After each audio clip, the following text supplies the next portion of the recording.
Hi class, welcome back to the lectures on electrodynamics, and this is the third part of the fourth chapter.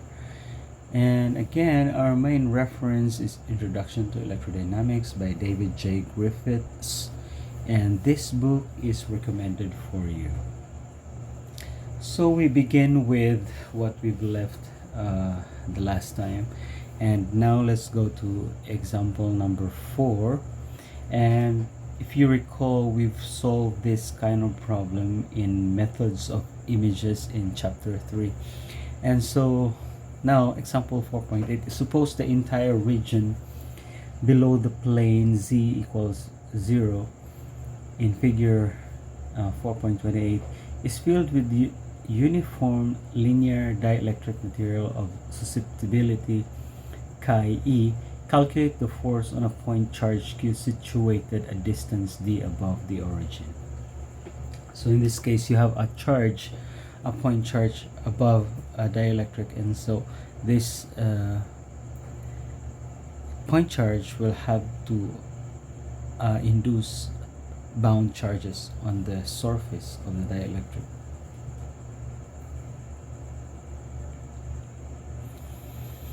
The surface bound charge on the xy plane is of opposite sign, of course, to q, so the force will be attractive. There is no volume bound charge here. So let us first calculate sigma b using, of course, equation 4.11. If you could go back to the other lectures, and 4.30. So we have our bound charge, which is just the scalar product of the polarization times, dot to the normal vector, so that's pz. And pz is, of course, equal to epsilon sub o chi e ez, where ez is the z component of the total field just inside the dielectric, z equals 0.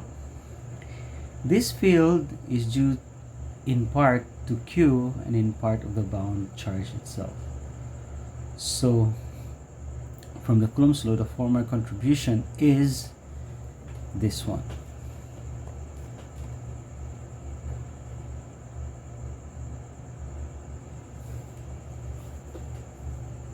Where x squared plus y squared is the distance from the origin,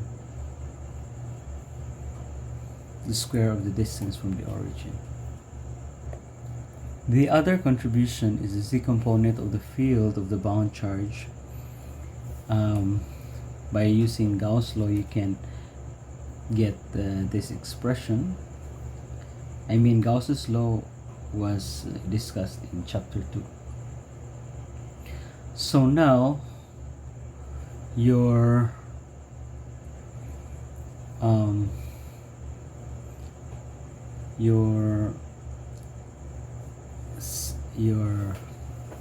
surface charge, bound charge, would have to be this one, as contributed by q, and this one is contributed by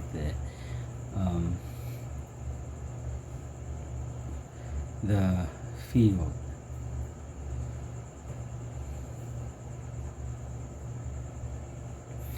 So we can now solve for sigma b just by algebra, and we'll be able to get this expression. So this one is just the same as that of the induced charge of an infinite conducting plane in the methods of images, where you're putting charge q above a conducting infinite conducting sheet on the xy plane. If you would be able to watch again lectures in chapter 3, then you would be able to find that except for this one, except for that factor, everything would be the same.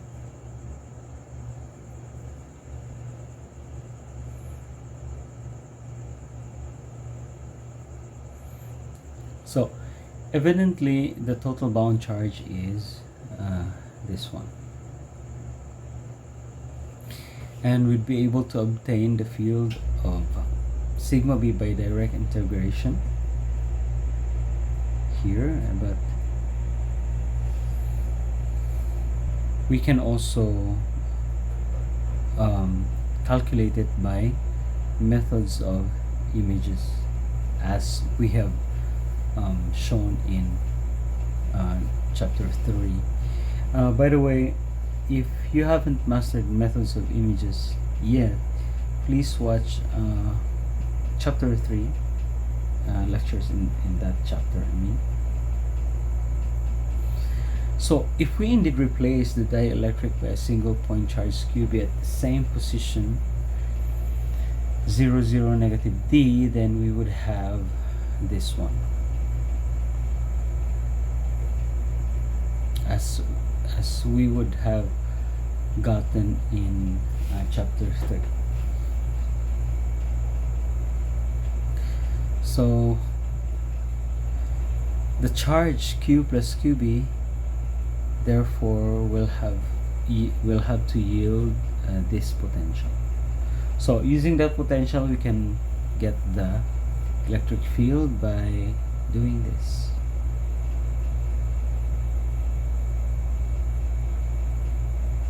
To some position, so anywhere you want, so X, Y, Z, or wherever.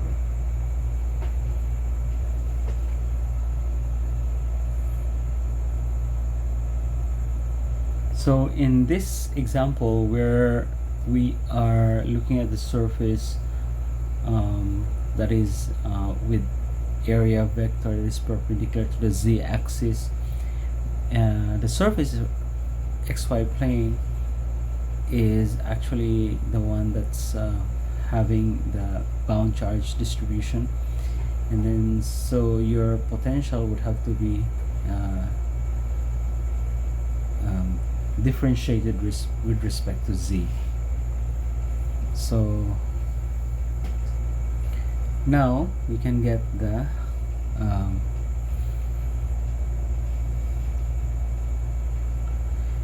electric field here. This is the discontinuity at the surface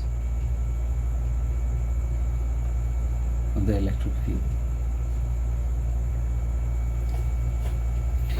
The force on Q would have to be just by the Coulomb's law. You can use this, and this is of course the force.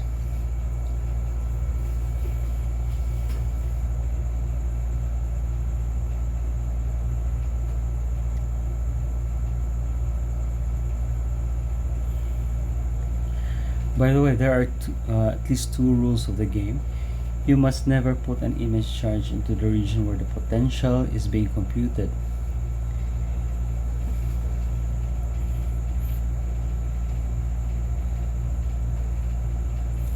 And the other one is that the image charges must add up to the correct total in each region. Now we'll go to the energy in dielectric systems. It takes work to charge up a capacitor, and this is just the work done as we have computed in chapter 2. If the capacitor is filled with the linear dielectric, its capacitance will exceed the vacuum value by a factor of the dielectric constant. So this is now the new capacitance if you put a dielectric. So the capacitance is increased.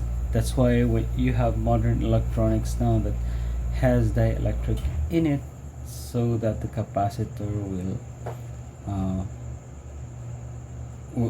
so that you have more capacitance from your capacitor, and it also protects your capacitor, actually protects your capacitor from damage.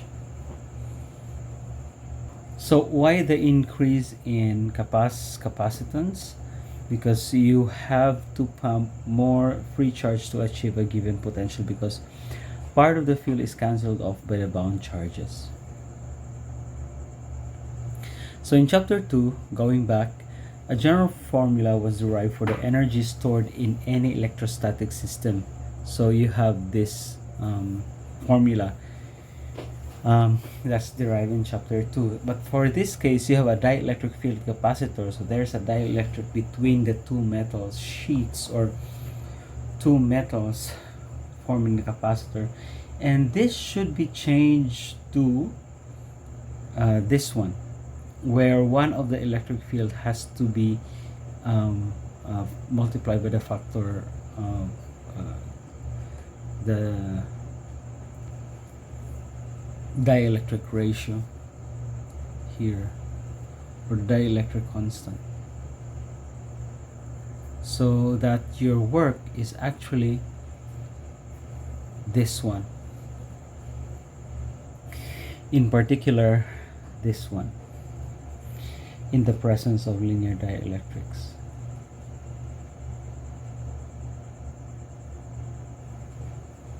Actually, to show it, suppose the dielectric material is fixed in the position and we bring in free charge little by little. As your rho f is increased by, that is your free charge distribution is increased by an amount delta rho f, the polarization will change, and with it the bound charge as well. But we are interested only in the work done on the incremental free charge. So this is now the work done as you would have solved in the previous chapter. So since the divergence of D is equal to rho f, and your delta rho f is just equal to this, and then you'd be able to rewrite the equation as this one. And now you can actually rewrite this into this one, and by integration, by integrating it by parts, you would have this one here, using the integration by parts. The divergence theorem will turn this part into a surface integral, which vanishes if we integrate over all space. All that it is left with now is just this one. So of course you have by doing this, we would have this one will be just equal to this one, so we can replace this with that. This one can be replaced with this one, so our work done would have to be equal to that. So of course that is just this one here.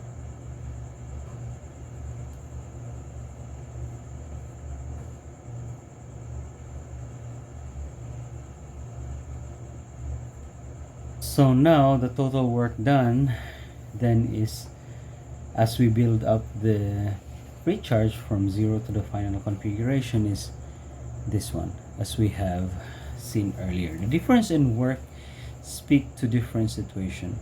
So what do we really mean by energy of a system?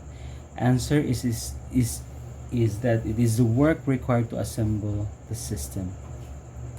Just like when we assemble the charges in chapter 2.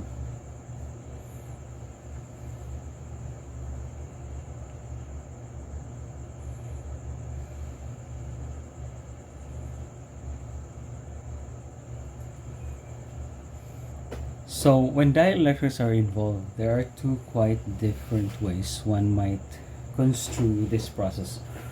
First, we bring all the charges, free and bound, one by one with tweezers and glue each other one down in its proper final location. If this is what you mean by assemble the system, equation 4.55 is your formula for the energy stored. But this does not include the work involved in stretching and twisting the dielectric molecule. If you picture the positive and negative charges as held together by tiny springs, it does not include the spring energy associated with polarizing each molecule. The next way, or the second way, is that with the unpolarized dielectric in place, we bring the free charges one by one, allowing the dielectric to respond as it sees fit. If this is what you mean by assemble the system, and ordinarily it is, free charge is what we actually push around, then equation 4.58 is the formula you want. So there are two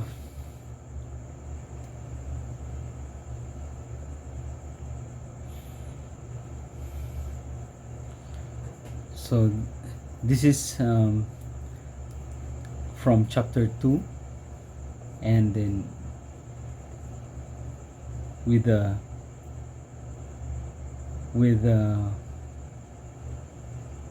dielectric you would have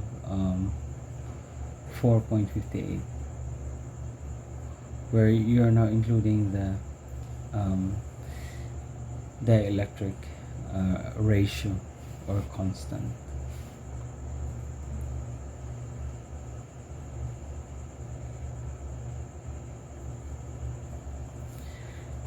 The total energy of the system consists of three parts: the electrostatic energy of the free charge, the electrostatic energy of the bound charge, and the spring energy. And this spring energy could be electrical in nature. So all in all, you have total work, which is this one, but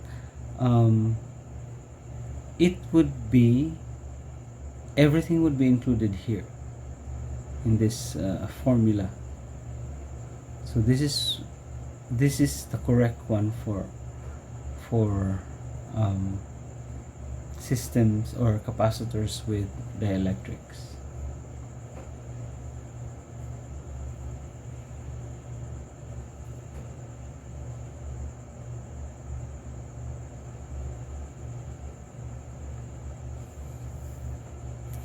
So now let's go on to forces on dielectrics. So here in this figure 4.30, you have two conducting sheets, and then you're inserting a dielectric between them.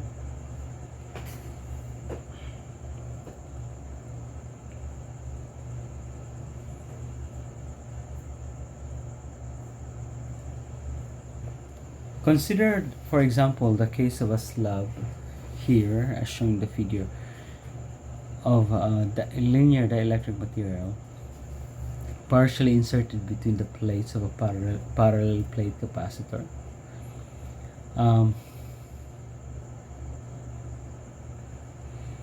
So if the parallel plates are really big, we can pretend that the field is uniform inside a parallel plate capacitor and zero outside. So if this were literally true, there would be no net force on the dielectric at all, since the field everywhere would be perpendicular to the plates. However, there is in reality a fringing field around the edges, which for most purposes can be ignored, but in this case is responsible for the whole effect. Indeed, the field could not terminate abruptly at the edge of the capacitor. So if you do not have a capacitor that are very big, then the fringes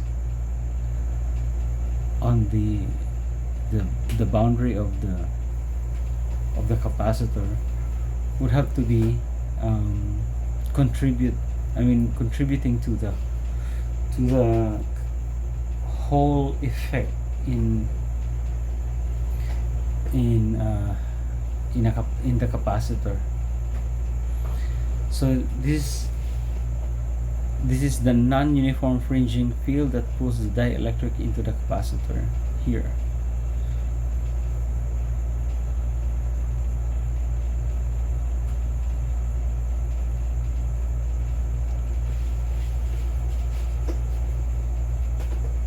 Of course, fringing fields are notoriously difficult to calculate, but we can avoid this by doing some methods. Let W be the energy of the system, which depends on the amount of overlap here in this figure. So as the dielectric goes into the capacitor, the work or the energy of the system increases as it goes through the the parallel plates.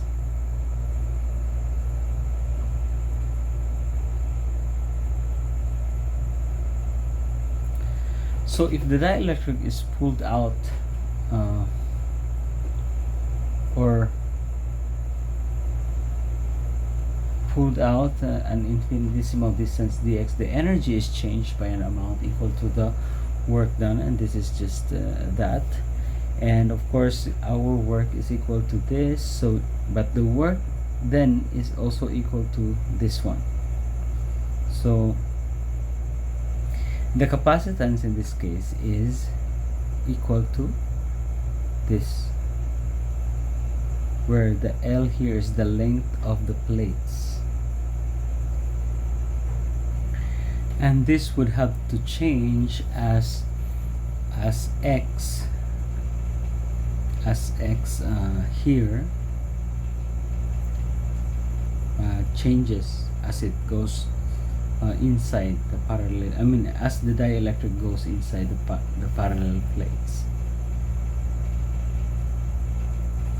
So assuming that the total charge on the plates Q equals CV is held constant as the dielectric moves in terms of Q, our work will have, this is an old formula, work is just equal to 1/2 Q squared over C.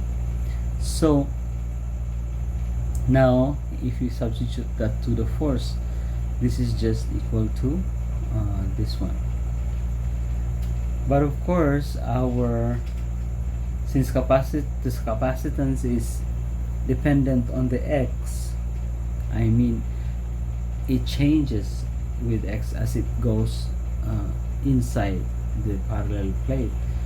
So your dc over dx would have to be this one, and that has to be substituted here. And so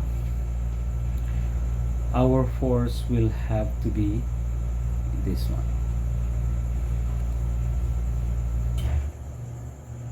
So in this case you have a negative sign here. Why? Because you're pulling out the dielectric and you're decreasing the total capacitance, and as you can also see here with the negative sign. And of course the force would have to decrease if you pull out the dielectric.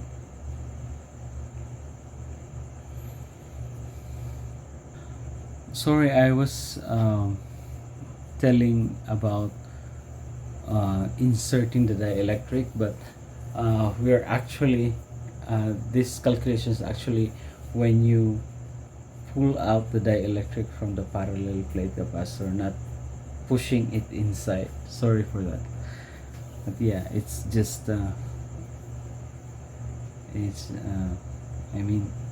it would just matter with the sign. So if you push in that would be positive, this would be positive, and if you pull out, this would be negative. And also this one here, if you pull out.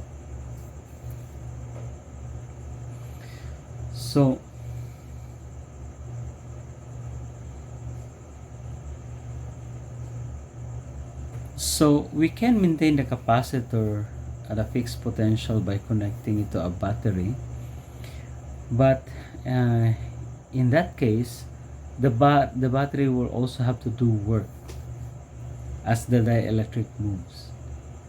So instead of this work,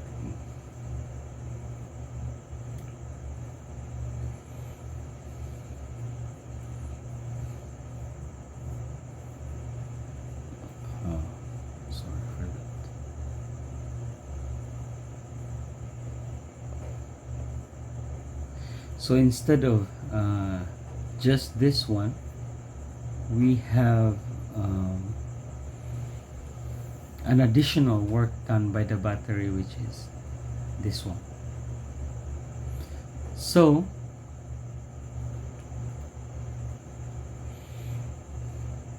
we will have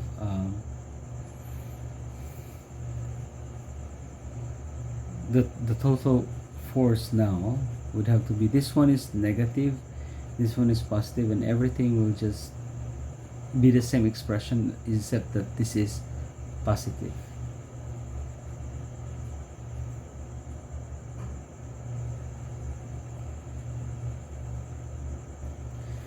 Now the most important thing here is that the force was determined without knowing anything about the fringing fields that are ultimately responsible for it.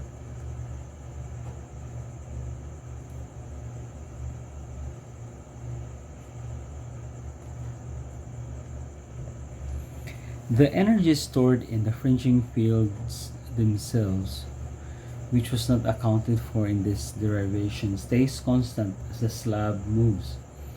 What does change in the energy well inside a capacitor?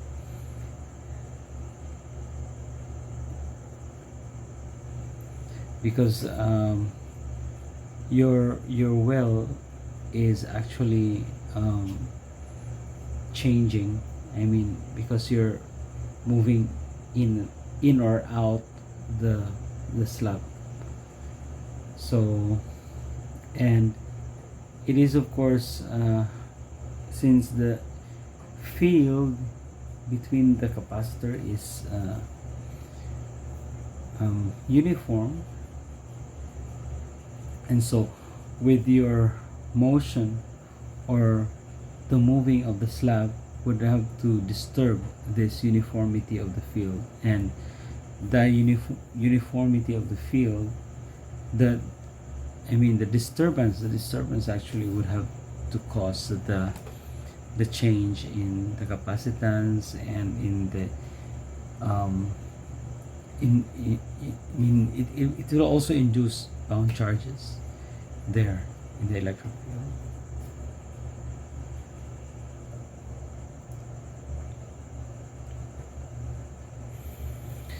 So this is all for this chapter, and the next chapter we will have to discuss about magnetostatics. So I hope you learned something, and see you in the next lecture.